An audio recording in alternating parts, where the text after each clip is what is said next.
Well, good afternoon. I don't know if this is working. Yeah, it is working.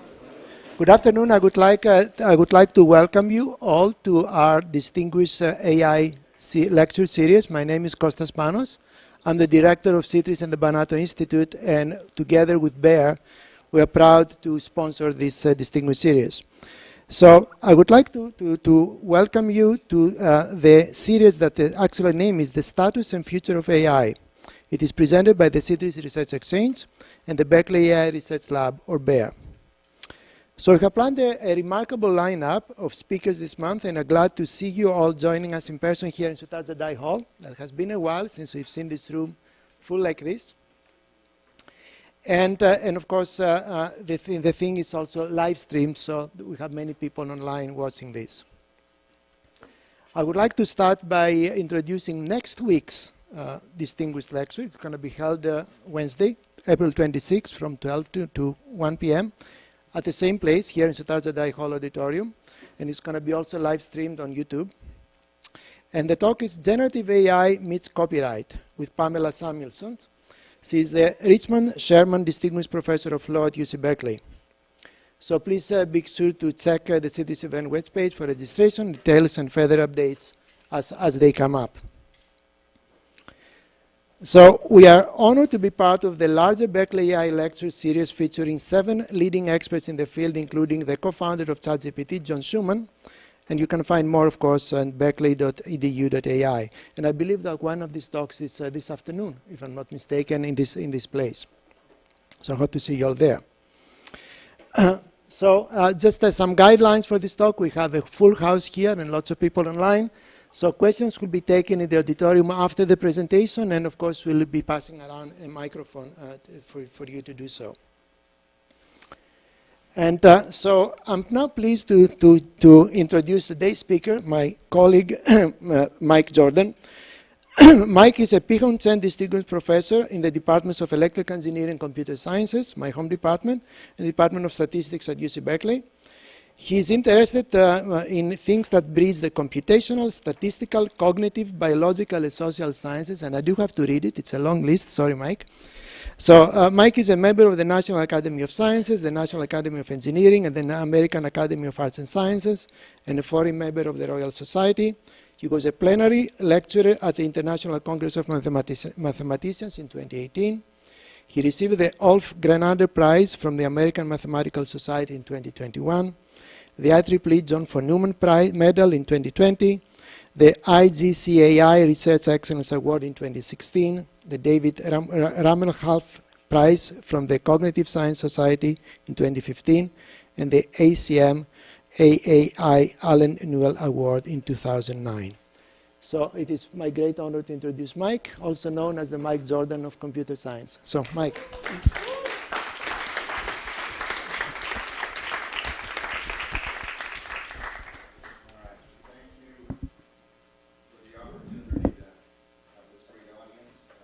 High quality and I'm sure intellectually diverse. So I'd like to start with a personal view on AI. So circa late 1980s, I was a student at UCSD. My advisor was David Rumelhart, who's probably the one person most responsible for this wave of AI. He reinvented backpropagation, or really invented it, but it's the chain rule. It's sort of hard to say he invented it. But he was applying it to neural networks, to training of layered neural networks. And he spent about a year doing that. He was next to my office and would come over and show it to me. He wasn't an AI person, and really nor am I. I think both of us were interested in intelligence and understanding the science, but the kind of Frankenstein attitude of let's build something like us, I don't think I have it, and I don't think that Dave had it either. He bequeathed me, he died early, sadly. He would be talked about a lot more than some of the other names you're hearing if he were still around. But he had Pick's disease, an affliction of the frontal cortex. He bequeathed me the software that he wrote to do backpropagation, the very first software written to do it in the kind of modern era. It was called NET, and I worked on it for several years as I was a young professor at MIT.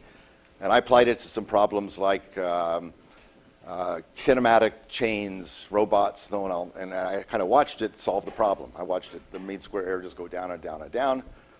And I wasn't stupefied, but I was impressed. And, but it was very clear to me there could be an era of brute force AI, and it would emerge inexorably. Okay? I had some data from a robot. It was enough to kind of get this thing to learn. It didn't know anything about robots, so it was kind of clear the writing was on the wall. It was going to happen. The last couple of years have been fast. The data got so large, and the gradient descent worked even better than we might have suspected. But the idea that brute force AI would be possible, and it would be sort of taking over, and then everyone would try to making money on it. It would, you know, cause even the legal profession to get outraged and activated. That was clear. And so I decided not to work on that. I wasn't interested in changing the world at that level of that kind. I didn't want to build artificial humans, and I didn't want to make a lot of money. I wanted to make human welfare better. And so I became an engineer in a different sense, not of engineering an artificial human, but engineering systems that work for all humans and are safe and robust, but adaptive and interesting and exciting and all that. So I worked a lot on statistics, like protection of these systems. Are there error bars? Can you talk about the uncertainty? Out of distribution things, you collect some data over here, but here's the reality, causal inference, and on and on and on. I've worked on all these things around these things. I still think that's going on, and it's going to be 20, 30 years, and involving lots of you in the audience, all these other issues. Just the predictive power of these neural nets with large data, it's interesting, but it's not what everyone's talking about. Okay, what is everyone talking about? So, well, they're talking about the emergence of intelligence. We've figured out intelligence at some level. Okay, we haven't. Okay, we have artifacts now that exhibit some intelligence, absolutely. They have some mental models, they do some things that are kind of, you know, beyond what we might have thought, but they're not intelligent. We haven't discovered the spark of intelligence yet, and we're not going to, I think, very soon. Okay, it's really you know, and we're not going to discover it by looking at trillion parameter, trained on trillion data point objects, and look inside, just like it's hard to figure it out by looking at our brain. What is intelligence? If you look at what's really happened in history, there have been engineering disciplines emerging every 50 years or so, and they've changed human life more than just about anything I can think of. Civil engineering, mechanical engineering, chemical engineering, and so on. And I did dig into the first one, chemical engineering, part because my father was a chemical engineer. And you know, in the 30s, there wasn't chemical engineering yet. But there was an understanding of what happened when you put molecules together. There was already quantum mechanics. There was fluids. There was you know, chemistry and so on. And it was kind of clear that you could start to build factories. But it wasn't obvious that you could do it in a field, what you did in the laboratory. And in fact, when people tried, it didn't really work very well. You didn't make product. It was not economic. It would explode. It was very hard. But people did it for quite a while. And then, you know, with several decades, a field of chemical engineering emerged. It became a solid field of its own, with its own mathematics, its own ideas, and allowed us to start to envision how to do this in a controlled, socially useful way. It had its issues and its problems. In the 60s, we became more and more aware. But it changed life for the better. All the things we're wearing, all the things we do, are, you know, chemical engineering, medicines, et cetera. You know, it's all based on that. I know less about electrical engineering, but obviously Maxwell's equations already existed before there was electrical engineering. We had a full understanding of the phenomenon at some level. We had to build modular ways of thinking about it to bring electricity into homes, to make it be safe, to make it be useful, to learn to think about circuits, think about communications on top of waves, and so on and so forth. So that became electrical engineering. Those all took decades, and they started with something that was a deep understanding. Well, I think you can sort of see we've got this thing, this engineering discipline that's emerging. It's not building factories and fields or bringing electricity into homes, but it's building some notion of factories, like, you know, transport and healthcare and commerce and all these systems that are computer networks with data flows and humans all involved in the loop in various places. Those aren't objects over there somehow that are delivering some product to us. We're in them, right? But those are the factories of the modern era. That is what we're talking about when we're talking about AI, to me. We're not talking about we got this super intelligence over there that's going to solve our problems. We got these massive systems that are putting us all in the mix of it. And it's just like building a factory that may or may not work. Some of these are exploding. Some of them are hurting people. Some of them are doing great things, absolutely, and some of them will. Okay, but that's really what's happening. Now, I think that its emergence is being warped by this AI perspective. I don't think AI is being very helpful here. All right, so let's talk about that for a moment. All right, so this was the 1950s perspective. John McCarthy and others said, you know, rightly, we have this new thing called a computer. It has hardware and software. It looks like mind and brain. Let's think about what it means to put thought in a computer. I mean, that's an exciting thought. That's a philosophical aspiration. Exciting, absolutely. And the kind of slightly naive thought from a business point of view, if you will, or a technological point of view is, let's understand intelligence and then great things will happen. Now, that looks like a bit of a cartoon, but if you go today to DeepMind and look at their front page, it's solving intelligence and then we'll solve, great things will happen. That's basically it. The naivete is breathtaking. All right, so we were going to solve intelligence, whatever that might mean. And we all had to build autonomous systems. Why autonomy? Where'd that come from? Well, not so clear. But if your agent is tethered to a human, it's kind of hard to brag that you've created an artificial intelligent agent. That's really kind of fundamentally. Now, I agree there are some cases like going into a burning building or going up to Mars where it'd be nice to have them be completely autonomous. But most intelligence should be linked. Airplanes should not be autonomous. They should be linked and federated so they're safe. Cars should not be autonomous. They should be linked and federated and communicative and all part of a system that was designed and so on. Very few things should be autonomous. They should be linked. Okay, so I think this is actually a very unhelpful thing that was put in there without much thought. All right, so let me go back to this slide. So here's my main message here. It's kind of an obvious one. But intelligence is as much about the collective as it is about the individual. Now, there's 2 points being made here, 2 allied but different ones. One of them, which I think is really interesting, is that intelligence, we don't really know what it is, but it doesn't just have to do with the human brain and mind. Markets are intelligent. They bring food into cities around the world every day, 365 days a year, no rain or shine for decades, for centuries. That's an intelligent thing to be doing. That market itself is intelligent in ways that we aren't individually. Okay?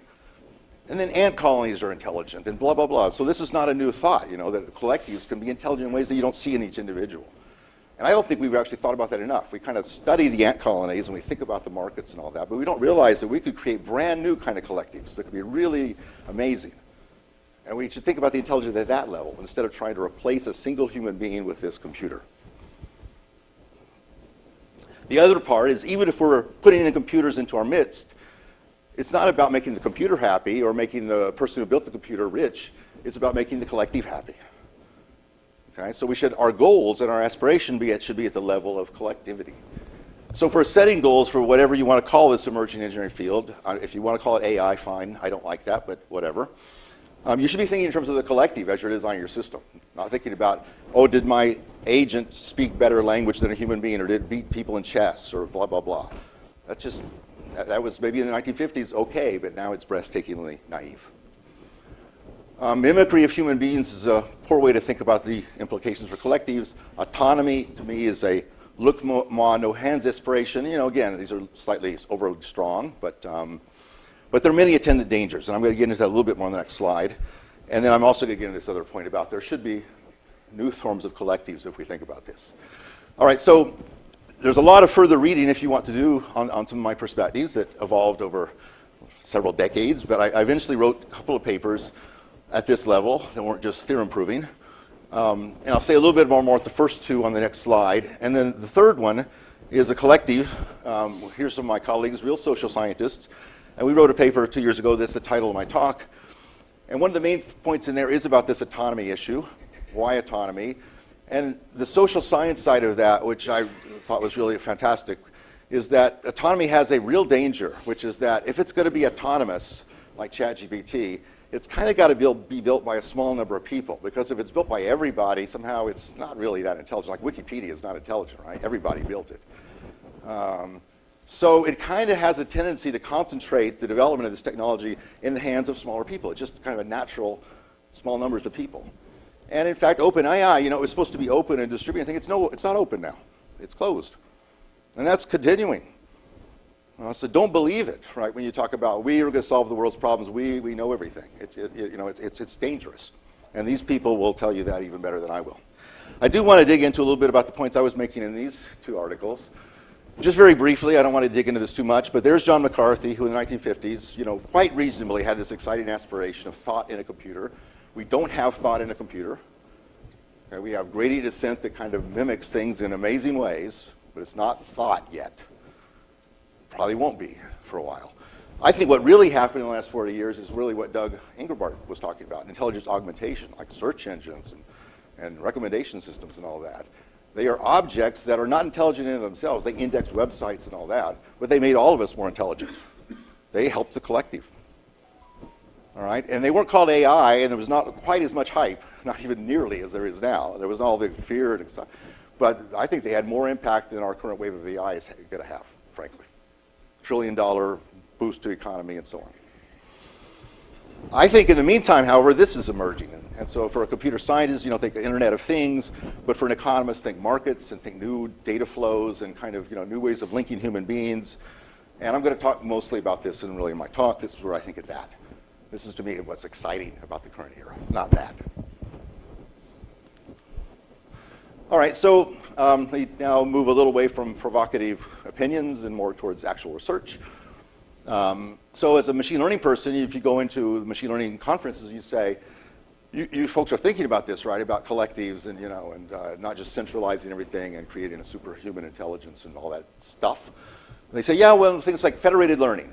Here's federated learning. You've got a server, and it's trying to collect data from a bunch of edge devices. And it takes in all that data, and it builds a better model than you could build with each individual. And then that's wonderful, isn't it? No. Okay, so what's wrong with this picture? I'm going to kind of dig into it. But this came from Google, and that's Google sitting up there.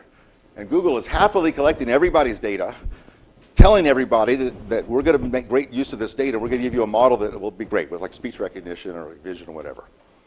Okay, there's some truth to that. It's not completely ridiculous.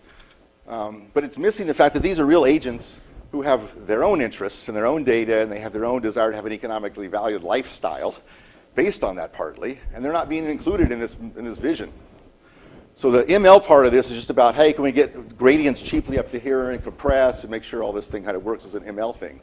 It's not nearly enough to be thinking about society. All right, so in fact, really, the nodes in these graphs are often people. Their data is not just something to be streamed and aggregated. It might be music or a novel or something. And I know, Pam, next week we'll talk more about that. People's creative acts are sitting there and being ingested, and something kind of missing there. They may want to get benefits out of this, and they might want to opt in. If they get benefits, not just opt in because you're being protected, or opt in because you like it, or opt out because you don't like it, but because there's some benefit to be had for you. Okay, so this is kind of the field that I work in now.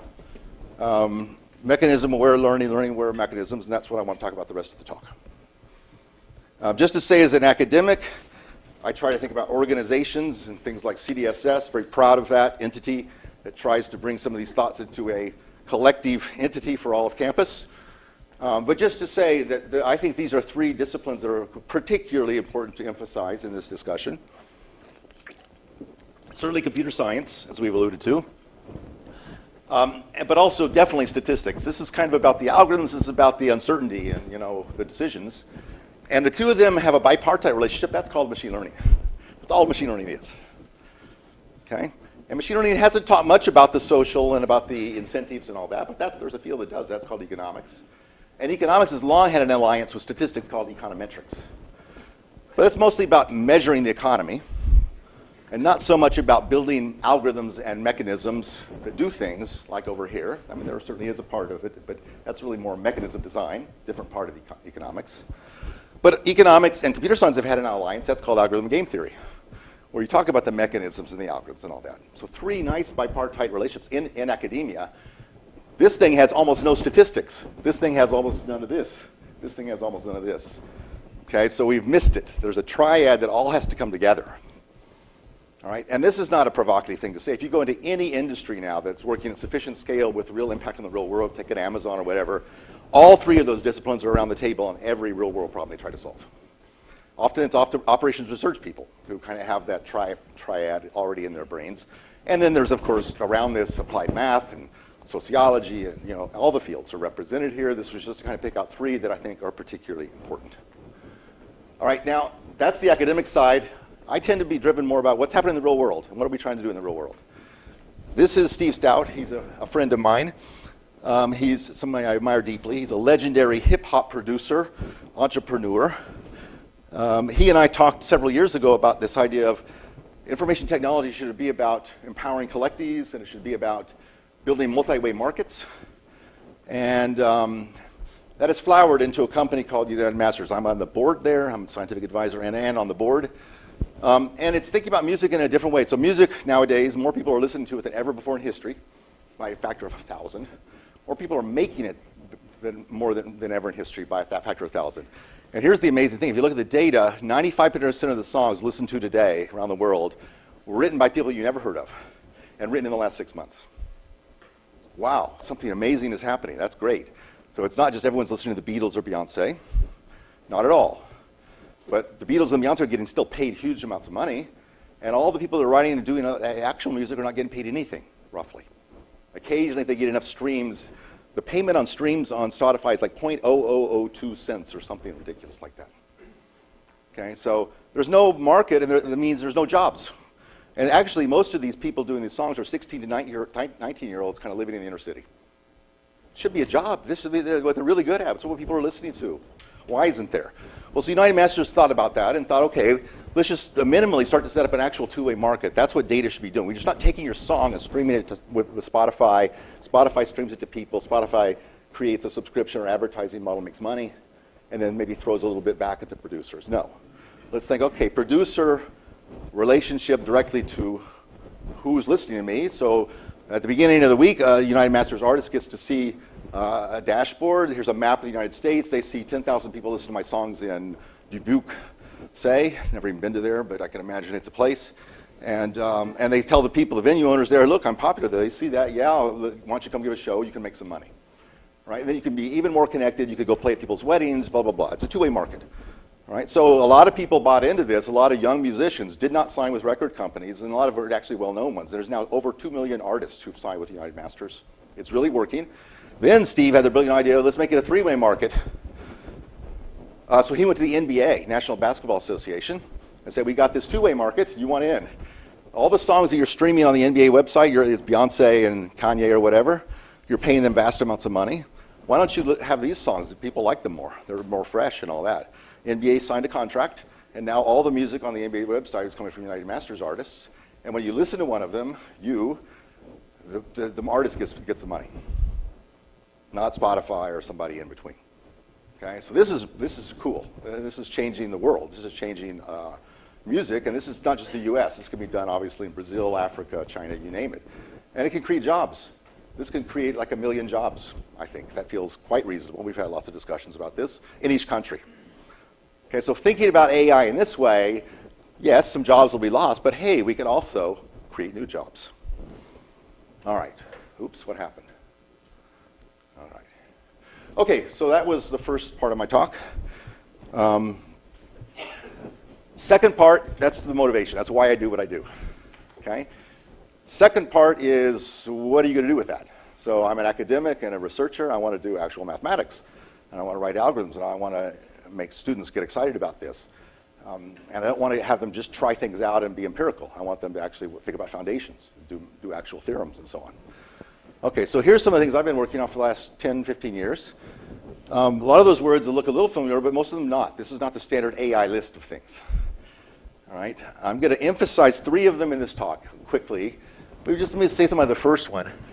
A lot of the work in machine learning, really, in fact, when we say AI, just to be clear, almost all the actual progress has been in machine learning. The classical AI story is not what's led to the progress. And those people call themselves now everybody's AI, aren't we? Yeah. The machine learning people have resisted that, but it's kind of hard to resist. It's a PR stunt. Mostly companies like Google changed from ML to AI at some point. ML people are really great at finding optima. We can go downhill in billion-dimensional space with saddle points, so we can avoid them. We can prove theorems, and it actually works. All right, we're really good at that. But real economic systems with multiple competing agents and all that are not about optimization. That would be central planning. That doesn't work. It's about equilibria, and it's about not static equilibria, dynamic equilibria, and it's about the algorithms that do that and making those good and real. Very little research on that. There is some stochastic extra gradient methods and so on. A couple of my students in the audience are real world experts on that. But much less than you would expect, and it's partly because of this perspective. It's all about optimizing from a single agent point of view. This is a topic that's Berkeley. It's a Berkeley highlight right now, conformal prediction, all that. My group and others are really working on that. And this is an attempt to really bring in the economics folks, partner with them going forward more. But anyway, I'm going to talk about these three others. These are just three choices I thought were fun to talk about, partly because I get to sort of show pictures of some of my great students and postdocs. So this is Stephen Bates, who's a postdoc here. Michael's actually down in South Bay, and then Jake was a student here.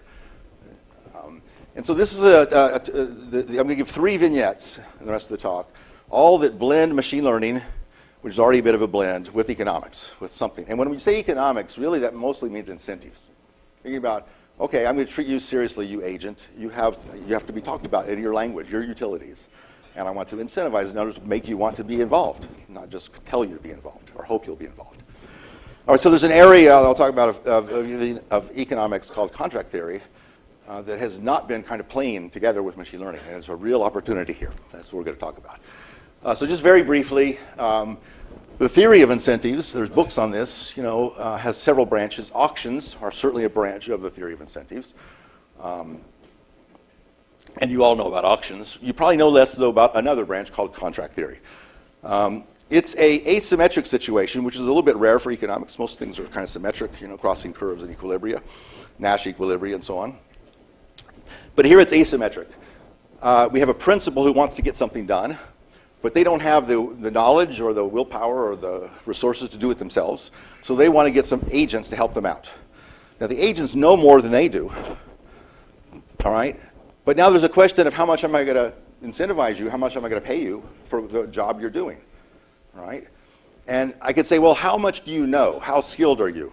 All right, Jennifer, I'm going to pay you for being a dean. How skilled are you? The best. The best, exactly. So I'm going to give you a really high price. Now, she was incentivized to have her person next to her say that. So I really want to know how good you are. You're not going to tell me, obviously. All right? So pricing things when we have an asymmetry of information is just very hard. All right? So you kind of know what they worked out. This is in the 60s. They revolutionized the aircraft industry, and you all know the result. There's not one price for every seat on the airplane. And it's kind of obvious why. Right? I'm taking an airplane from here down to Los Angeles.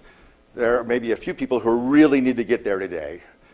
They really want to get there, and they'll pay $1,000, or their business class, and then someone else is paying, not business, they're business people, someone else is paying, so they're happy to pay $1,000, so on.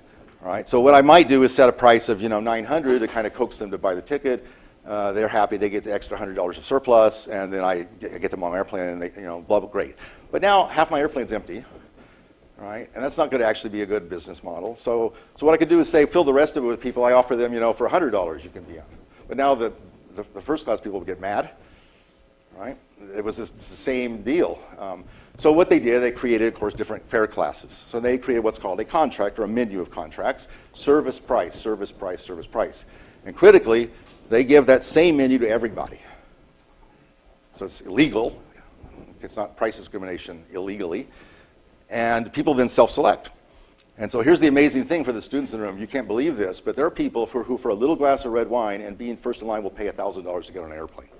And they'll feel good about it. They'll feel so good about it. All right? And those of you who are willing to do that will be amazed. There are people who are happy to only pay $100 and they don't get the glass of red wine and they have to sit in the back. Everybody's actually happy. They self-selected. Now, I had to set up the menu correctly. If I set up the menu wrong, then these people are going to pretend to be these people, and so on. So anyway, the contract theory people worked this out. So it sounds like we should be doing this in machine learning. Well, the problem is there's no data here. It's all smart people writing down values and probability distributions and curves that cross at certain places, and they design the thing that way. So that worked for the airline industry, but it's not going to work for us going forward. It's not the right model. All right, so we have been working on this, and here's one of our killer apps for this, the clinical trials. So as you probably all know, tens of millions of dollars are spent every year on clinical trials for all kinds of diseases, literally tens of millions. And what are these things? Well, these are statistical tests that the FDA runs. And the FDA is a statistical entity. It's trying to do good, false, positive control, type 1, type 2 error control, to make sure that most of the drugs that go on the market are not false positives. They were actually a good drug. So that's why you have to get like 36,000 people to get a vaccine, to make sure that it's not false positive. All right. So, but that statistical perspective is not enough for this problem. This is really a contract theory problem, because the FDA is not deciding what are the candidate drugs to test, randomly picking some candidates. Those candidate drugs are coming from the drug companies. And you got to think about, why are they going to send you certain candidates and not others? And what kind of candidates are they going to send in? All right? They have private information. They're not willing just to tell the FDA how good their drug is. If I go to you and say, how good is your drug? Because I want to price various things. I want to get a license. I want to decide how many your people to test and so on. You know, I would put money into all this stuff. They're going to lie. Okay? Lying is not a bad thing, by the way. Lying just means that there's an information asymmetry you think you should be able to exploit. Why take that right away from me? All right, so here's a statistical protocol. If it's a bad drug, doesn't mean really it's going to hurt people. The drug company does test that it doesn't hurt people, but it may not do anything. And most drugs on the market don't actually do anything. Not most, but many. All right? Let's suppose it's one of those drugs. Well, the FDA will ensure you that the false discovery rate, the probability of approving, given that it's a bad drug, is only 0.05. And they will also assure that if it happens to be a good drug, they will discover that fact with probably 0.8. These numbers aren't exactly right, but this is kind of standard numbers for industry for type 1, type 2 error control. So is this a good protocol? Well, yeah, it's optimal in a statistical sense. It's the Neyman-Pearson test. Okay? But is it actually a good protocol? No. So now let's bring in the economics. Suppose that a small profit is to be made for this drug. So it costs $20 million to run the clinical trial, and if you're approved, let's say you'll make $200 million. So it's not a very big market, a relatively small one. All right, now we can do a calculation. Both the FDA and the CEO of the drug company, they can do this calculation. If the drug happened to be bad, they don't know if it is or not. Neither side knows. But if it were, counterfactually, the expected profit would be minus $10 million. The CEO could do that calculation. They can say, oh boy, don't send drugs up there and pay the $20 million to pay to play unless you're really sure it's a pretty good drug. How can you really be sure? Well, you gather some more data internally, you put your best engineers on it and so on, and then you don't tell the FDA that. You still send it up hoping for a false positive if it's not a good drug. Okay? All right, so, but that's bad fit and bad number. So you don't want to hope too much for false positives. You're going to lose a lot of money. So that mostly you will send only the drugs that look really good. If we were working that regime, things would be great. But we're not. We're probably more working in this regime. $20 million to run the trial. If you're approved, $2 billion. That's more like ibuprofen or something. So if you do the same exact calculation on both sides, this is not a hidden calculation, the expected profit if it were a bad drug was $80 million. All right, so you want to then send as many candidates up to the FDA as possible. They're going to test a lot of things. They'll do their type 1 error control, but there will be some false positives. Your drug will on the market. You'll make that amount of money for a few years, and then people kind of say, then something else will come and displace you. And you didn't hurt anybody. You made a lot of money. That's what happens. All right, so how do you fix this? Well, you just have to realize that this is a contract problem, and it's got a statistical side to it. You blend the two fields. All right, so I'm not going to get into details. We have a paper on this, but here is our new approach to statistical, we call this statistical contract theory. There's a protocol which you now, as an agent, a drug company, can opt into or not. If you don't opt in, you just, fine, you walk away. If you opt in, you pay a reservation price R.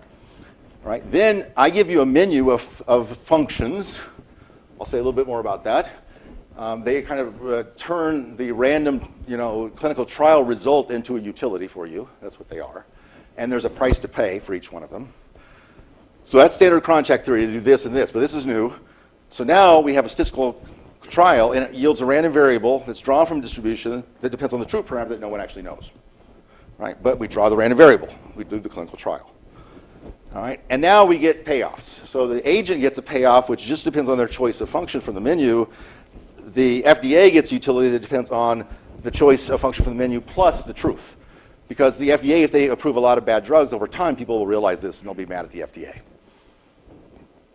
Okay, that is the right way to design these things. All right, and it's straightforward at some level. We now prove some theorems about this. First of all, this is too busy of a slide. I don't want to get into details, but if you're going to do any of this kind of work, you have to talk about incentive alignment. Are people willing to, wanting to play? And there's basically a little condition saying under the null hypothesis, when you're a bad drug, this kind of, how much you would make minus your reservation price has got to be negative. Okay, you don't want the FDA just to be losing money. Anyway, you can set up that very natural definition of incentive compatibility. And now, here's kind of an amazing fact. There is an object in statistics called an e-value. It's like a p-value, but p-values have some problems. They're not terrible objects, but they don't kind of aggregate very well. It's a tail probability under the null hypothesis. That's a p-value. An e-value is a random variable whose expectation under the null hypothesis is less than or equal to 1. So it's an expectation rather than a tail probability. It behaves better under aggregation. It looks a bit like a martingale. It is. And therefore, you can do it over time and stop when you want. Kind of has a lot of nice properties. So statisticians know about this. It's not that common to know about it, but it's known.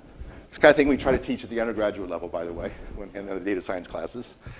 And we have a theorem now which says that a contract is incentive aligned, an economics contract theory concept, if and only if all payoff functions are e-values. So we have a characterization now of optimal contracts. These link the two fields at their foundations and allows you to start to design optimal contracts.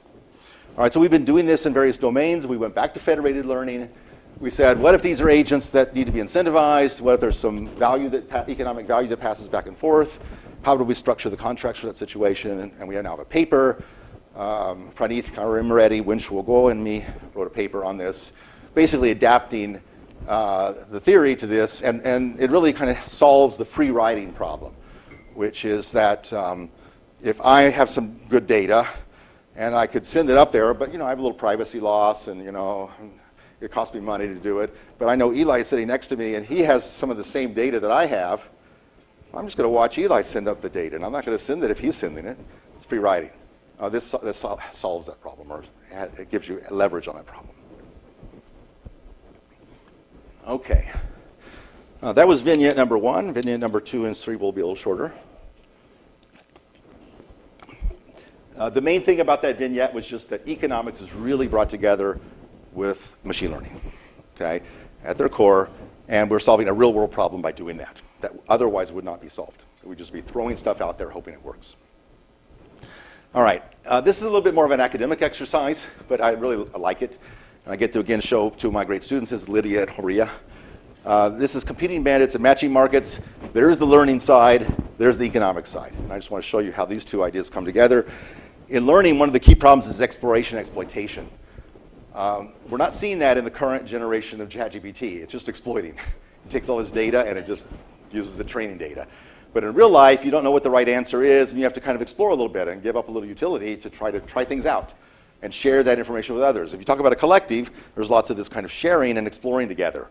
Okay. So anyway, the bandit algorithms are a perfect model of this.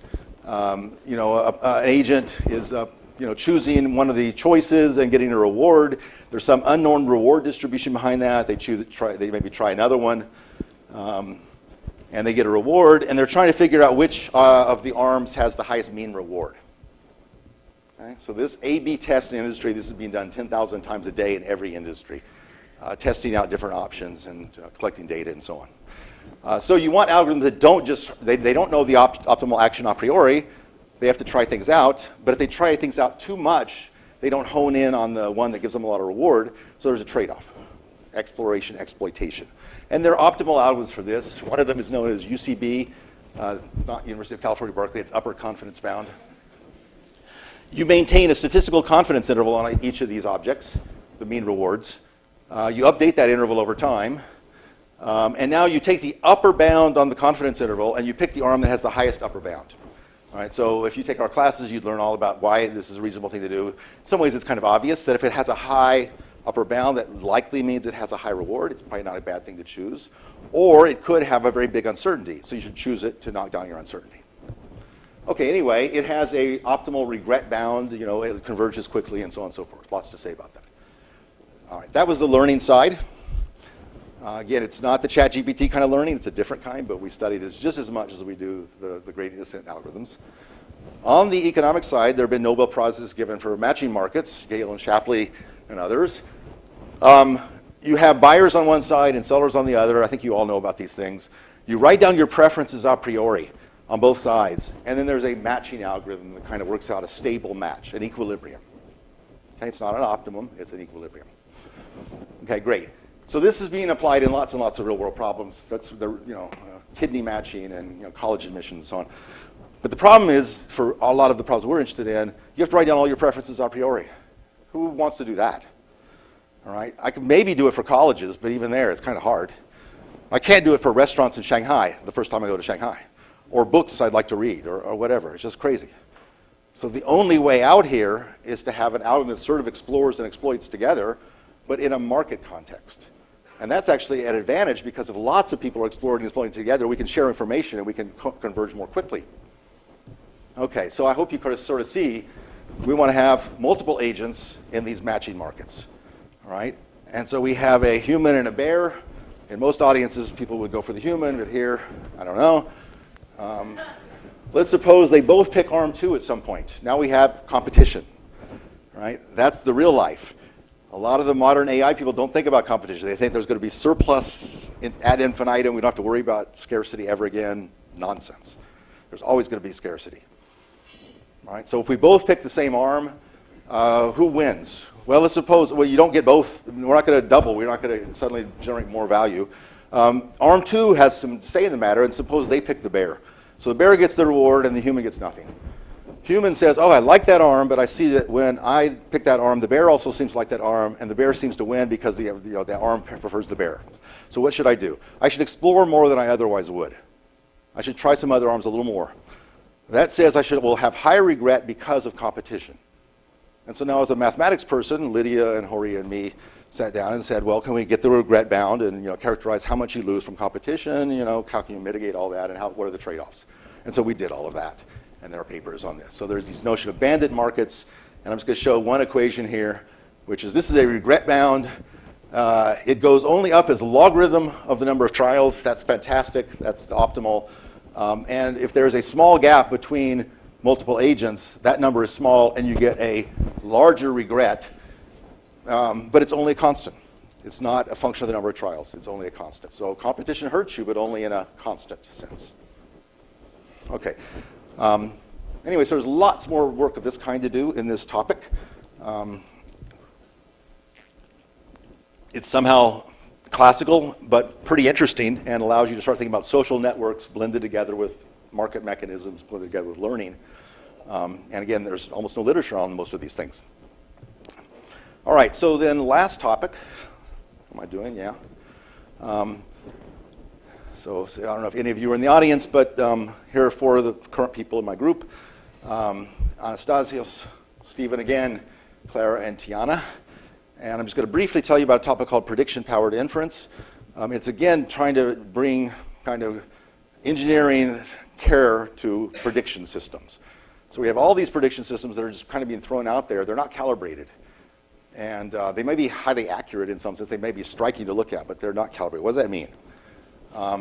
Well, here's an example. Here are proteins, and we have a system called AlphaFold, which is won the competition. It's better than anything else. It does prediction of protein structure amazingly well. That is progress. It's amazing. It's great. But now, how are you going to use that in real life? How should biologists use it? Well, instead of having to spend a lot of time in the lab, we now, after all these years, have hundreds of thousands of crystallized or of amino acid sequence with their structures known. You can now get hundreds of millions of structures predicted today. It's great, it is great, but here's a problem. So here's a paper, a pretty interesting paper. It was published in 2004.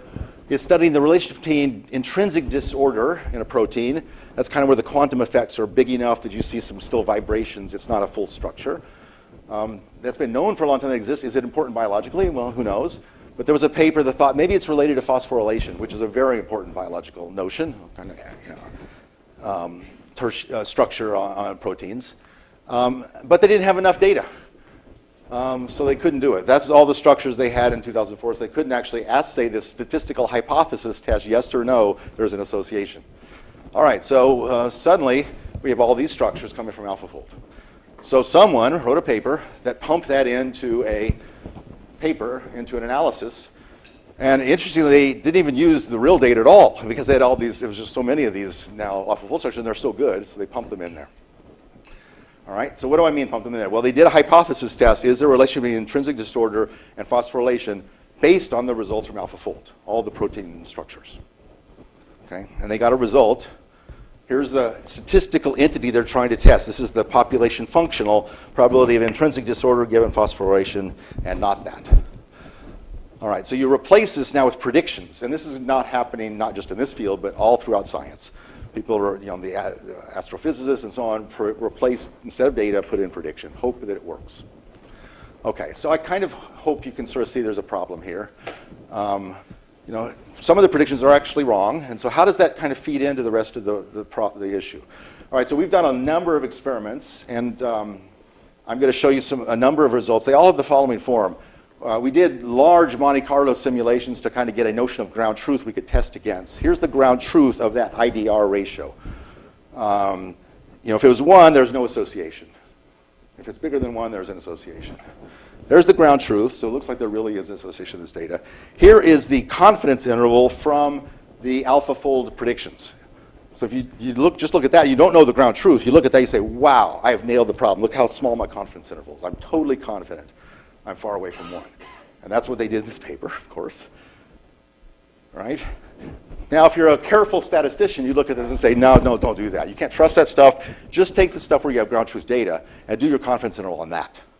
That's the gray region. So it's huge and worrisome. It covers 1. You can't assert that there's actually a significant difference. Oops. All right, so we've developed a new procedure called prediction-powered inference, which gets the best of both worlds. Our intervals cover the truth, but they make use of this data. And it's a really easy little idea, and I may run out of time and leave you. There's a paper now we're preparing. Well, it's on the archive. All of this is on the archive. But I'm going to try to give you a quick flavor of what it is. But I kind of like the examples as much as anything. So just briefly, here's kind of the setup. It looks like semi-supervised learning, but it's not.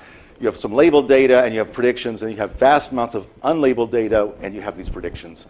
And you'd like to design a confidence interval that covers the truth with some asserted probability.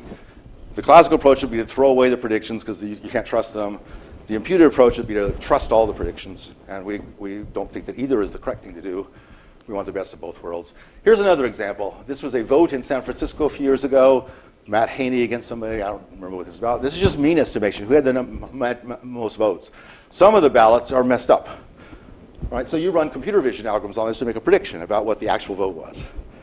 That's right. You can do that. So it's the same kind of problem.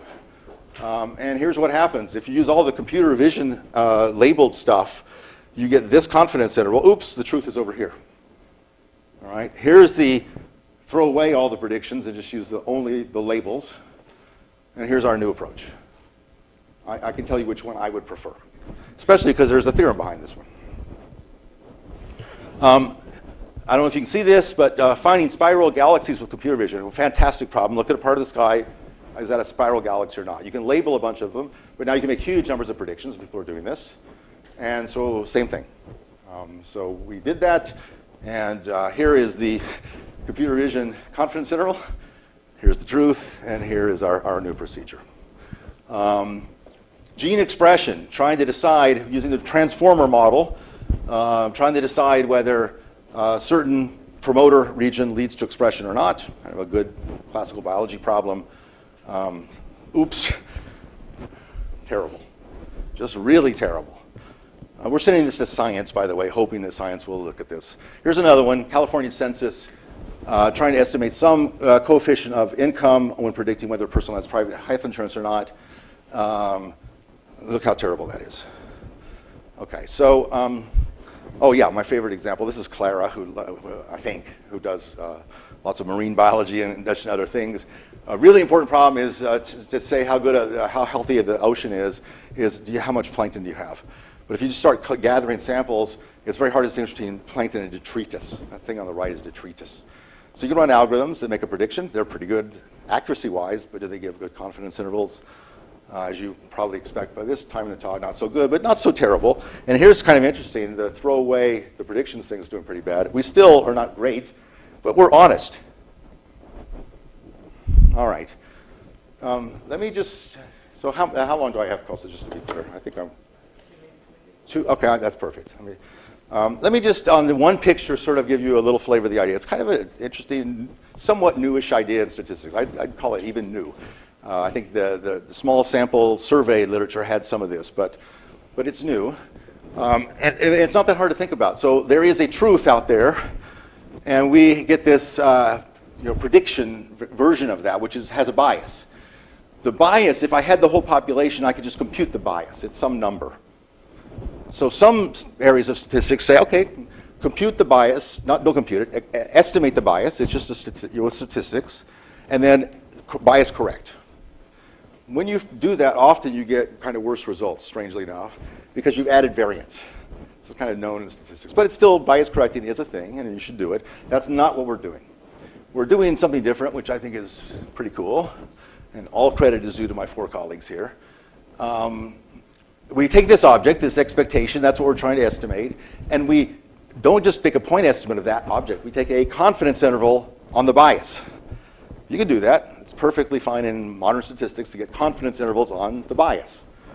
All right, so that's what's happening here. There's a confidence interval on the bias, and that object R, we call it a rectifier, is an object which takes the point estimate here and builds a confidence interval for it.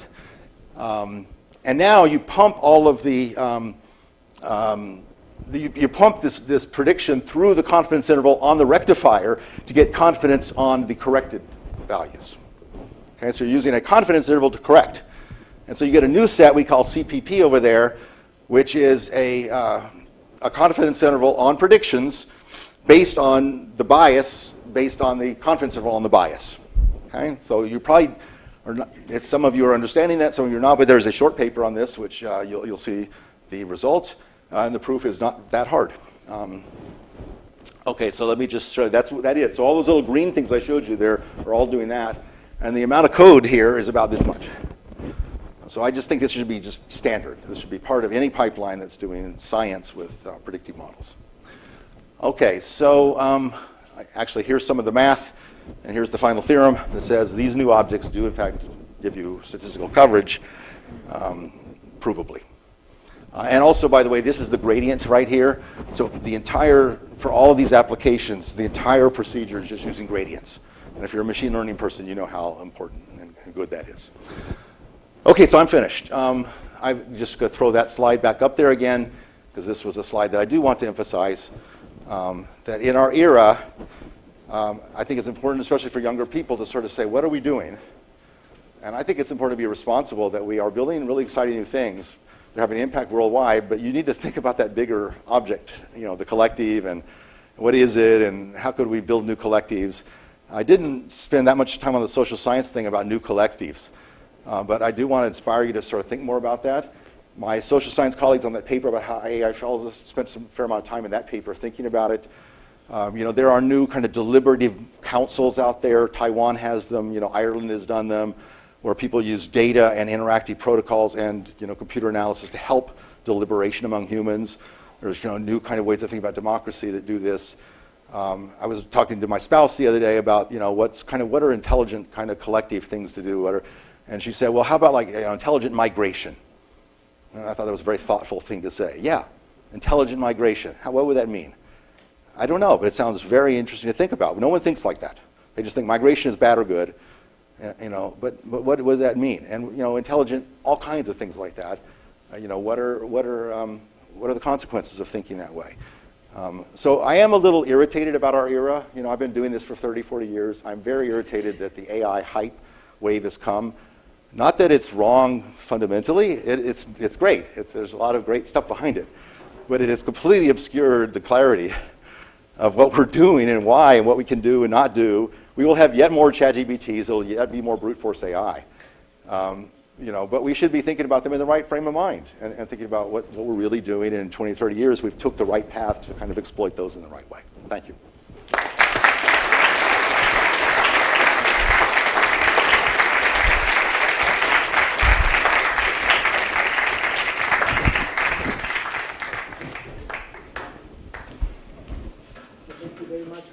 Especially like the anti-black box mentality that you bring into this.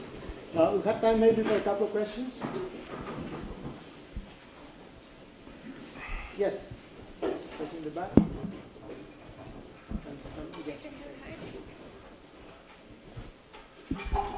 Oh, hi, Mike.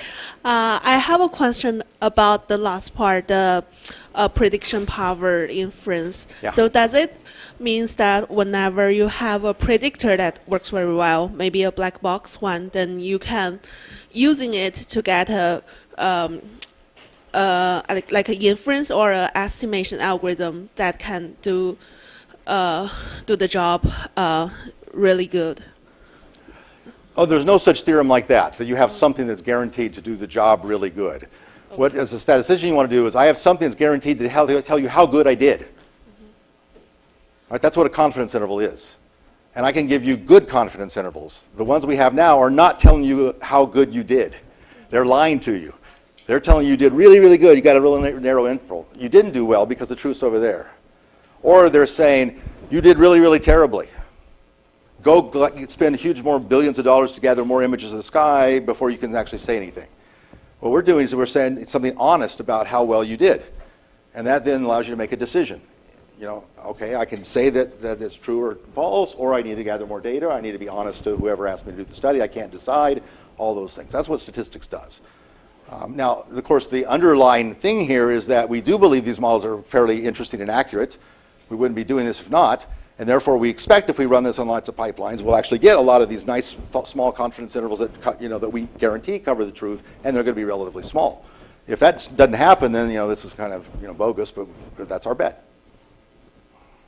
Okay, thanks. Thank you. Okay, one over here. Yes, hi. I didn't quite understand the relevance of ML applications when you were talking about the United Masters platform. Yeah. Glad you asked. They're all hidden under there. In some ways, they're not super sexy. It's not just an obvious thing. But that three-way market involved critically knowing each agent needs to know something. So each musician needs to know who's listening to me. And there's lots of adversaries that want to come in and perturb that. So we had to do adversarial sorts of things with our ML to get an accurate estimate of who are the people actually listening to me, what's the growth curve for me, what's the growth curve for you. But then also we had to do the kind of the mechanism of design of if I were to have done that, what would have happened kind of things, so that people can have actionable kind of things about how they might improve their career.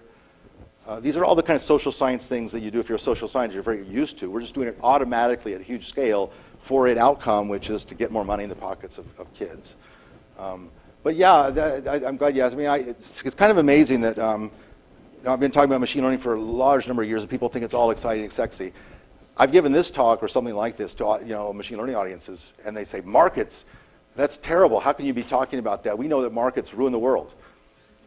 They allow to selfishness, pollution, they cause all kinds of wrecks and change. And it's shocking to me that I have all this technology, which is definitely making some mess. Markets can ruin the world if you make them bad. Markets, if they're not regulated, can be very bad, and so on. But that means we don't do that. So the analogy I finally came up with was, I like these engineering analogies. So if you're doing civil engineering, someone comes up to you and says, I see your great civil engineering artifact or your equations there and everything. Why are you using gravity in your calculations and in your thing? Because gravity is a terrible thing. Gravity kills people. You think about how many people die each year from falling off of buildings or falling off their bicycle and hitting the ground and hurting their nose or that gravity is a terrible thing. So let's build a version of civil engineering that doesn't use that. And you'd have lots of pulleys and lots of ropes and lots of things. You would never use gravity. And you feel all good about yourself that you didn't use this killer thing called gravity. It would be the stupidest thing. Obviously, I'm making a very farcical thing. The same thing with markets. Markets are a force. They're power. They're not good or bad. They're there. And try to circumvent them, you're going to have real troubles. And people, that's what they do all the time. They think they can circumvent it. You can't. So instead, think about it. Think about the consequences. Think about what 2 or 3 steps down the line. Think about regulating. Think about all that. But don't think about it naively. Think about real people, real data, real problems, and structure them that way. So I didn't get that question, but I just needed to sort of say, especially at Berkeley. I gave a talk in an undergraduate class a couple of years ago, and I got this. You should not be talking about markets. Collectives is good, Mike. That sounds very Berkeley. Markets sounds terrible. Mike, you got to learn not to say that. You need to say cooperatives.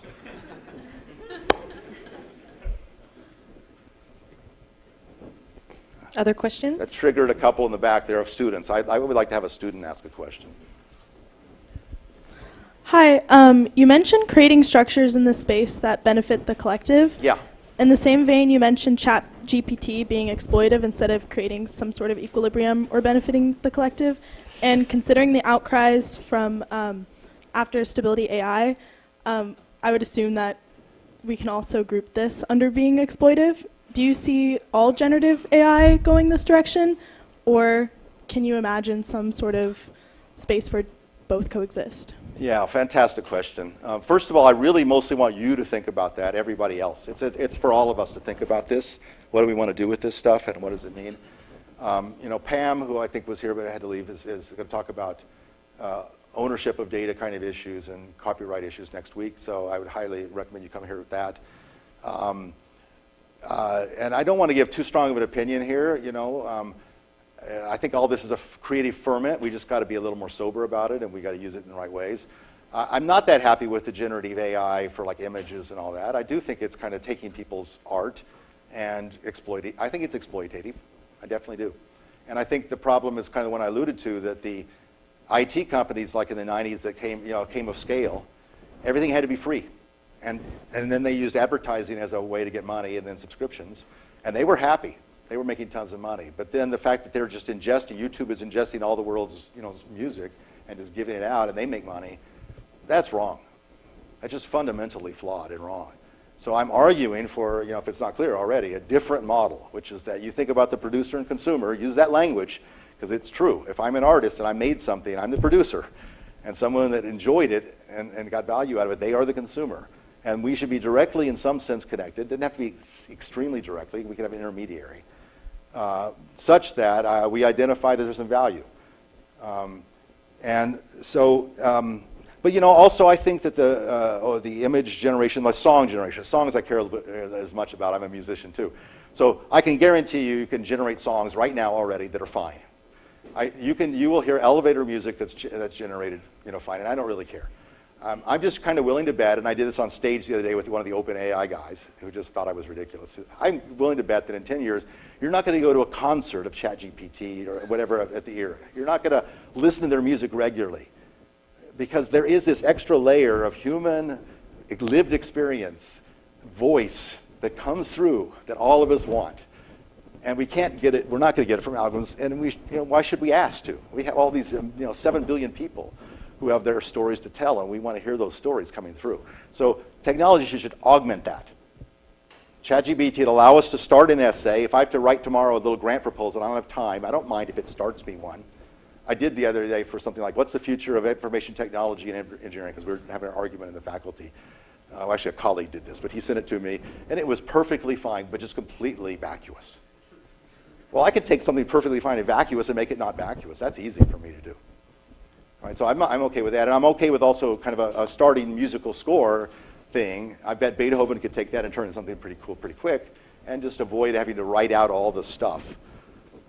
So I think there's an augmentation story to be had here, and the people that say it's just going to replace because it's better, and oh my God, or oh how wonderful. I just think that's wrong, and I hope that's not the ongoing dialogue. And I don't think it even is that interesting. We're so interesting as human beings. Why not make us more interesting, more safe, more happy? Why don't I focus on that and trying to replace us with some kind of a Frankenstein? Yeah, one more question. Okay, here. Thank you for your talk. Something that resonated really well with me was you mentioning scarcity, because I come from an economics background, and I think one of the major oversights of AI today was like sort of lack of scarcity in their models. So my question is about this. There's a paper released not too recently on Archive from Stanford. It's about generative agents. So I'll give you a brief synopsis for anyone that doesn't know about this, but they basically put 25 generative agents in this simulation, and they basically had ChatGPT like sort of wired into it. There's this architecture where they had a memory module, and they started making decisions on their own, interacting with each other. So at some point, some of them even asked one of the other agents on a Valentine's Day. So my question is, do you think the AI modules today or in the future can learn this sort of intrinsic scarcity notion? Scarcity, is that the word you're using? Yeah, scarcity. Yeah. And do you think this could pave the path towards sort of our first step to getting to AGI? Okay, let's not even talk about AGI. I just don't think that's a meaningful concept. I hope that was my whole point of my talk, was that intelligence, markets intelligence, swarms of ants are intelligent. Intelligence is all kinds of things, and we should be thinking about those. AGI, that didn't resonate to me. Okay, just to say, okay, don't like it. The scarcity thing does resonate, absolutely. All right, if I try to do a recommendation system that sends people to restaurants, and I want to recommend, you know, and everyone in the city is using it, and I decided that, you know, that restaurant's the best one, and so I could send 10,000 people to that restaurant. They all go there, they created a line. If I send everyone down the same street because it's the fastest one at the airport, I created it, you know. So there's always going to be scarcity. I want something, you want something, we can't both have it. It's just fact of life. And yes, you're absolutely right. The ML people don't think this way. They tend to think that, because they've been living inside the computer their whole life where you can copy the bits as much as you want. So you want to watch that movie, I want to watch that movie, we just copy the bits. And that mindset has infected Silicon Valley, so much so that they really need a wake-up call about that. But I just again want to go back. You said at the end, you said a bunch of great things, and you said AGI, and first steps to AGI, no. Let's build a sober, interesting, healthy ecosystem, and let's not call that AGI. Okay. Well, thank you very much.